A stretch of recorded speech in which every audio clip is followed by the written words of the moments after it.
गट्टू का बर्थडे। अप्रैल महीने की सुबह थी। गट्टू नींद से उठा और उठकर बिस्तर पर बैठ गया। अचानक उसकी नजर दीवार के कैलेंडर पर पड़ी। कैलेंडर में अभी भी मार्च महीना दिख रहा था। शिट यार, कितना भुलक्कड़ हूँ मैं। अप्रैल शुरू हो गया है, कैलेंडर का पन्ना पलटना था। गट्टू ने कैलेंडर का पन्ना पलटा। अचानक उसकी नजर 16 तारीख पर पड़ी और उसके मन में लड्डू फूटने लगे। वाह, 16 अप्रैल मेरा बर्थडे। मैं तो भूल ही गया था। आज 8 तारीख है, मतलब सिर्फ 8 दिन। गट्टू मार्कर पेन से 16 तारीख मार्क करने लगा। तभी मम्मी आई। क्या कर रहे हो गट्टू? 16 अप्रैल को मेरा बर्थडे है, तारीख मार्क कर रहा हूँ। भूल गया तो? तब मम्मी मुस्कुराते हुए बोली, अच्छा ठीक है, फटाफट फ्रेश होकर ब्रेकफास्ट करने आ जाना। बर्थडे के दिन मम्मी पापा से मुझे ढेर सारे गिफ्ट चाहिए। Sports watch, bat, guitar, football. अरे बाप रे, लिस्ट तो बहुत लंबी हो रही है। लिख के रखता हूँ, नहीं तो भूल जाऊंगा।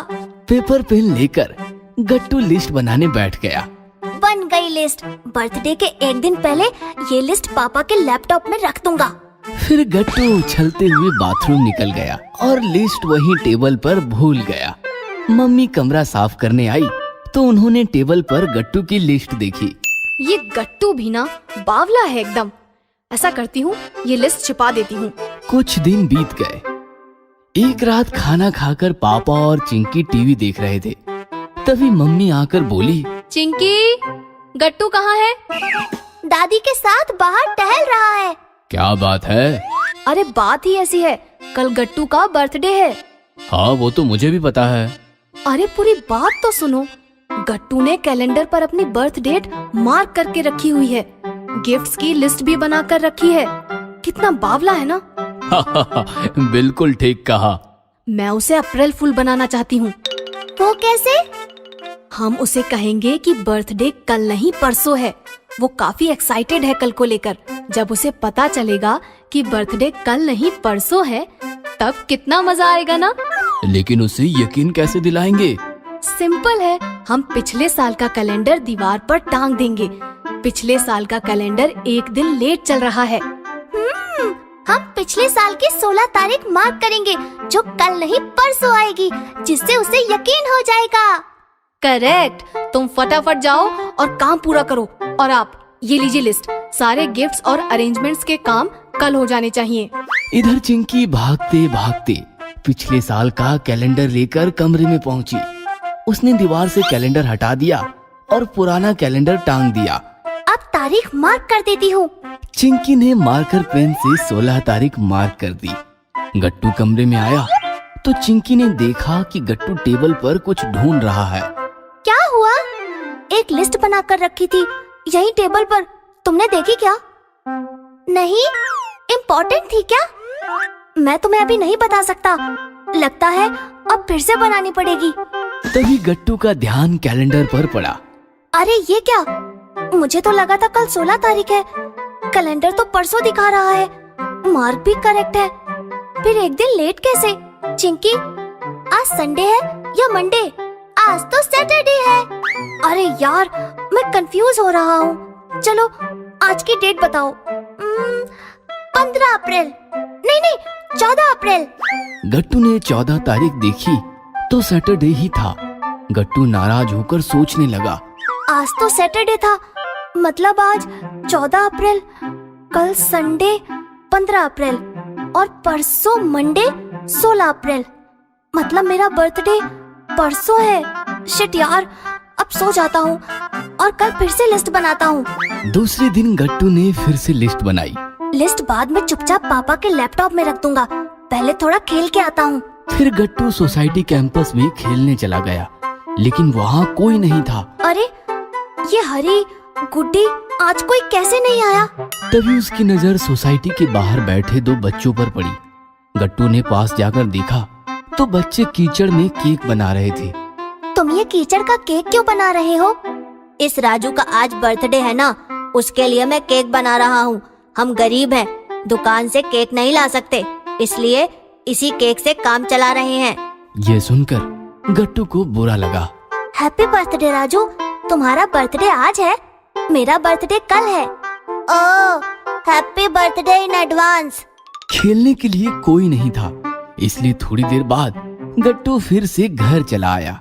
घर में काफी अंधेरा था। ये आज अंधेरा कैसे? तभी अचानक सारे लाइट्स जल गए और पूरा घर रोशन हो गया। Happy birthday to you, happy birthday to you, happy birthday to dear Gattu, happy birthday to you. Gattu ने देखा मम्मी पापा, चिंकी दादी, हरी गुड्डी सब मिलकर गट्टू को विश कर रहे थे। पूरा घर सजाया गया था, बड़ा सा केक और काफी सारे गिफ्ट्स भी थे। अरे ये क्या? मेरा बर्थडे तो कल है ना? अप्रैल फूल, तुम्हारा बर्थडे कल नहीं आज है। नहीं नहीं, ऐसे कैसे? चिंकी ने दोनों कैलेंडर्स गट्टू को दिखाए। ये है इस साल का कैलेंडर। आज संडे है, आज तारीख है 16 अप्रैल और ये पिछले साल का। इसमें आज संडे है लेकिन तारीख है 15 अप्रैल। पुराने कैलेंडर से हम सब ने मिलकर तुम्हारा अप्रैल फूल बनाया है। और हाँ, तुम्हारी चिट्ठी भी हम तक पहुंच गई है और सारे गिफ्ट्स भी रेडी हैं। चलो गट्टू, फटाफट केक काटो। ये सुनकर तो गट्टू के होश ही उड़ गए, लेकिन केक और बाकी अरेंजमेंट्स देखकर गट्टू काफी खुश हो गया। चलो बेटा, केक काटो। गट्टू केक काटने ही वाला था कि तभी अचानक रुक गया। बस 1 मिनट, अभी आया। ऐसा कहकर गट्टू बाहर भाग गया। सब लोग परेशान हो गए। थोड़ी देर बाद गट्टू गरीब बच्चों को लेकर आया। ये राजू है, इसका भी आज बर्थडे है। केक के लिए इसके पास पैसे नहीं है, इसलिए बेचारा कीचड़ का केक काट रहा था। अच्छा किया बेटा। चलो अब दोनों मिलकर जल्दी से केक काटो। फिर क्या, राजू के साथ मिलकर गट्टू ने केक काटा और इस प्रकार गट्टू के बर्थडे पार्टी का सेलिब्रेशन शुरू हुआ। फल, सब्जियां और पिज्जा, बर्गर। बहुत समय पहले किसी शहर में एक परिवार रहता था। परिवार में दादा दादी और मम्मी पापा के साथ 8 साल का हिमांशु और 7 साल की हिमानी भी रहते थे। दोनों को बाहर का खाना बहुत पसंद था, इसलिए वो पिज्जा बर्गर तो बहुत शौक से खाते थे, लेकिन हरी सब्जी और फलों को खाने से हमेशा मना कर देते थे। नहीं, हमें सब्जी और फल अच्छे नहीं लगते। हमें बस पिज्जा और बर्गर अच्छा लगता है। लेकिन बच्चों, अगर तुम फल और सब्जियां नहीं खाओगे तो तुम्हारी आंखें कमजोर हो जाएंगी और तुम्हें इस छोटी उम्र में ही चश्मा लगाना पड़ेगा। लेकिन वो कभी अपनी मम्मी की बात नहीं मानते थे। नहीं, हमें फल और सब्जियां अच्छी नहीं लगती। एक दिन मम्मी ने उन दोनों को अकेले में प्यार से समझाया। हरी सब्जियां और फल खाने से हमारी आंखें ठीक रहती हैं और अगर तुम्हारी आंखें खराब हो गई तो तुम्हें चश्मा लगाकर रहना पड़ेगा। मम्मी के प्यार से समझाने पर हिमानी मम्मी की बात मान गई। ठीक है मम्मी, मैं आज से रोज हरी सब्जियां और फल खाऊंगी। लेकिन हिमांशु मम्मी की बात नहीं माना। नहीं मम्मी, पिज्जा बर्गर ही अच्छे लगते हैं, इसलिए मैं वही खाऊंगा। अब मम्मी ने हिमांशु को समझाना बंद कर दिया। ऐसे ही बहुत दिन बीत गए। हिमानी रोज हरी सब्जियां और फल खाने लगी और हिमांशु पहले की तरह पिज्जा बर्गर ही खाता रहा। एक दिन स्कूल में हिमांशु की टीचर ने उससे कहा, हिमांशु, ब्लैक बोर्ड पर लिखे सवाल का जवाब दो। लेकिन जब हिमांशु ने बोर्ड पर देखा तो उसे सब कुछ धुंधला धुंधला दिखाई दिया। उसने आंखें मसलकर फिर से देखा, लेकिन फिर भी सब कुछ धुंधला ही था। हिमांशु के जवाब ना देने पर टीचर ने उससे गुस्से से कहा, हिमांशु, क्या तुम्हें इतने आसान से सवाल का जवाब भी नहीं पता? रुको, मैं अभी तुम्हारे मम्मी पापा को स्कूल बुलाती हूँ। ये कहकर टीचर क्लासरूम से चली गई। कुछ देर बाद टीचर के फोन करने पर हिमांशु के मम्मी पापा स्कूल आए। मैंने हिमांशु से मैथ का इतना आसान सवाल पूछा था, लेकिन हिमांशु को ये भी नहीं पता कि 2+2 कितने होते हैं। क्या हिमांशु, तुम्हें इतने आसान सवाल का जवाब भी नहीं पता? लगता है तुम आजकल ठीक से पढ़ाई नहीं कर रहे हो। नहीं मम्मी, मुझे पता है 2+2 4 होते हैं। तो तुमने टीचर को आंसर क्यों नहीं बताया? वो इसलिए कि मुझे बोर्ड पर लिखा सवाल दिखाई नहीं दिया। मैंने तुम्हें कहा था ना, हरी सब्जियां और फल खाया करो। देखो अब तुम्हारी आंखें खराब हो गई। अगर हिमानी की तरह तुम भी मेरी बात मानते तो तुम्हारी आंखें भी ठीक रहती। सॉरी मम्मी, आज से मैं रोज हरी सब्जियां और फल खाऊंगा। हिमांशु को ऐसे रोता देख मम्मी समझ गई कि हिमांशु को अपनी गलती का एहसास हो गया है। उसने हिमांशु को चुप कराते हुए कहा, ठीक है हिमांशु, जो हो गया वो हो गया। लेकिन अब अगर तुम रोज हरी सब्जियां और फल खाओगे तो हो सकता है तुम्हारी आंखें फिर से ठीक हो जाएं। तब तक के लिए चलो मैं तुम्हें चश्मा लगवा देता हूँ। मम्मी पापा के ऐसा कहने पर हिमांशु ने रोना बंद कर दिया और पापा ने हिमांशु का नजर का चश्मा बनवा दिया। इस तरह हरी सब्जियां और फल खाने के कारण हिमानी की आंखें ठीक रहीं और हरी सब्जियां ना खाने के कारण हिमांशु को चश्मा लगाना पड़ा।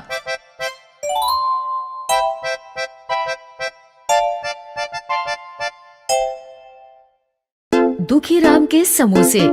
बहुत समय पहले एक शहर में एक चौक होता था। उस चौक पर खाने पीने की बहुत सी दुकानें थीं। शहर के सभी लोग उस चौक पर मजेदार चटपटा खाना खाने आते थे। उस चौक पर गोपाल की बहुत पुरानी समोसे की दुकान थी। उसके समोसे पूरे शहर में मशहूर थे। फिर एक दिन बहुत दूर से वहाँ सुखीराम नाम का एक व्यापारी आया। चौक की दुकानें और ग्राहकों की भीड़ देखकर वो सोचने लगा, इस चौक पर तो बहुत ज्यादा ग्राहक हैं। अगर मैं भी यहाँ दुकान खोल लूँ तो मुझ पर पैसों की बारिश हो जाएगी। तभी उसका ध्यान गोपाल की समोसों की दुकान पर गया। इस समोसे की दुकान पर सबसे ज्यादा भीड़ है। मैं भी यहाँ समोसे की दुकान खोल लेता हूँ। वैसे भी समोसे बनाने में कौन सी बड़ी बात है। उसने वहीं गोपाल की दुकान के सामने एक दुकान किराए पर ले ली और समोसे बनाने शुरू कर दिए। उनमें उसने एक खास तरह का मसाला डाला। इस खास मसाले से समोसे बहुत स्वादिष्ट हो जाएंगे। और समोसे तलने के लिए कढ़ाई में सस्ता तेल डाला। इस तेल से मेरा मुनाफा बहुत बढ़ जाएगा। और समोसे तैयार कर लिए। जो मेरे समोसे खाएगा वो उंगलियां चाटता रह जाएगा। भैया 2 समोसे देना। अभी लो। अरे वाह, आपके समोसे तो बहुत स्वादिष्ट है। मैंने कहा था ना, जो मेरे समोसे खाएगा उंगलियां चाटता रह जाएगा। ये सुनकर उसकी दुकान पर ग्राहकों की भीड़ लग गई। देखते ही देखते उसकी दुकान चल पड़ी। अब वो रोज स्वादिष्ट समोसे बनाकर बेचने लगा। दूसरी तरफ सुखीराम के समोसों की वजह से गोपाल की सालों पुरानी दुकान पर अब कोई ग्राहक नहीं जाता था। इसलिए उसने सोचा, एक बार मैं भी सुखीराम के समोसे खा कर देखता हूँ। मैं भी तो देखूं इसके समोसों में ऐसा क्या है। गोपाल मुंह छिपाकर उसकी दुकान पर गया। वो 2 समोसे लेकर अपनी दुकान पर आया और उसे खाने लगा। समोसे खाते ही वो समझ गया, इन समोसों में इस्तेमाल मसालों से तो सेहत खराब हो जाती है, इसलिए सरकार ने इन्हें बैन किया हुआ है। मुझे इस सुखीराम का पर्दाफाश करना ही होगा। तभी उसे एक आइडिया आया। हाँ, ये आइडिया ठीक रहेगा। अगली शाम वो अपनी दुकान के बाहर कुछ दवाइयाँ लेकर बैठ गया और जब चौक पर ग्राहक आने लगे तो उसने जोर जोर से आवाज लगानी शुरू की। पेट दर्द की दवाई ले लो, सिर दर्द की दवाई ले लो, बुखार की दवाई ले लो। गोपाल को दवाइयाँ बेचते देखकर कुछ लोग उसकी दुकान पर आए। आप तो समोसे बेचते थे, आप दवाइयाँ क्यों बेचने लगे? मैं समोसे भी आपके लिए बेचता था और दवाइयाँ भी आपके लिए ही बेच रहा हूँ। मगर दवाइयों का हम क्या करेंगे? हमारी तबीयत तो एकदम ठीक है। हाँ, हम तो एकदम हट्टे कट्टे हैं। लेकिन अगर ऐसे ही सुखीराम के समोसे खाते रहे तो कब तक हट्टे कट्टे रहोगे? क्या मतलब? मतलब ये कि सुखीराम अपने समोसे को स्वादिष्ट बनाने के लिए उनमें ऐसे मसाले डालता है जिससे आपकी सेहत खराब हो सकती है। इसलिए सरकार ने भी उन मसालों को बैन किया हुआ है। क्या वो सुखीराम हमें बीमार कर रहा है? थोड़े से पैसों के लालच में वो हमें बैन समोसे खिला रहा है। हम उसे छोड़ेंगे नहीं। वो सभी सुखीराम की दुकान पर आए। बाहर निकलो सुखीराम। क्या हुआ? इतने गुस्से में समोसे कौन मांगता है भाई? हम तुमसे समोसे लेने नहीं आए, तुम्हें सबक सिखाने आए हैं। लेकिन क्यों? क्योंकि तुम स्वादिष्ट समोसे कहकर हमें बैन मसाले खिलाते हो। ये सुनकर सुखीराम समझ गया कि उसके स्वादिष्ट समोसों का पर्दाफाश हो चुका है। वो डरते हुए बोला, मुझे माफ कर दो, अब से मैं ऐसा नहीं करूँगा। अब हम तुम्हें इस चौक पर रहने देंगे, तब तुम कुछ करोगे ना? और फिर सभी शहर वालों ने मिलकर सुखीराम को उस चौक से निकाल दिया। इस तरह गोपाल ने अपनी अकल से सुखीराम का पर्दाफाश किया और शहर वालों को यकीन दिला दिया कि सुखीराम के समोसे असल में दुखीराम के समोसे थे।